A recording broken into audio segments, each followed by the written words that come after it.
கொழும்பு மற்றும் அதை அண்டியுள்ள பகுதிகளில் பயணிகள் போக்குவரத்து சேவையில் ஈடுபடும் சாரதிகளில் 60% போதைப்பொருள் பாவனைக்கு அடிமையாகியுள்ளதாக ஸ்ரீலங்கா நெடுஞ்சாலைகள் மற்றும் நகர அபிவிருத்தி அமைச்சர் பிமல் ரத்நாயக்க தெரிவித்தார். கண்டி மாவட்டத்தில் இடம்பெற்ற சிறப்பு போக்குவரத்து நெடுஞ்சாலைகள் மற்றும் நகர மேம்பாட்டுக் குழு கூட்டத்தில் அவர் இதனை தெரிவித்தார்.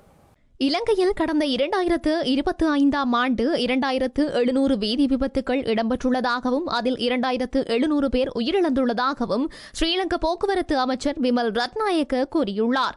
உயிரிழந்தவர்களில் 2000 பேர் பாதசாரிகள் எனவும் உந்துருளி ஓட்டுநர்கள் மற்றும் பின்னால் அமர்ந்து பயணிப்பவர்கள் என பலர் உயிரிழந்துள்ளதாகவும் அவர் கூறியுள்ளார். உயிரிழந்தவர்களில் 53% ஆண்கள் என்றும் அமைச்சர் குறிப்பிட்டுள்ளார். இந்த விபத்துகளில் சுமார் 50%-ஆனவற்றிற்கு சாரதிகளே காரணம் எனவும் அவர்களில் பெரும்பாலானோர் மதுபானம் மற்றும் போதைப் பொருட்களை பயன்படுத்துபவர்கள் என்று கண்டறியப்பட்டுள்ளதாகவும் அமைச்சர் பிமல் ரத்நாயக்க தெரிவித்துள்ளார்.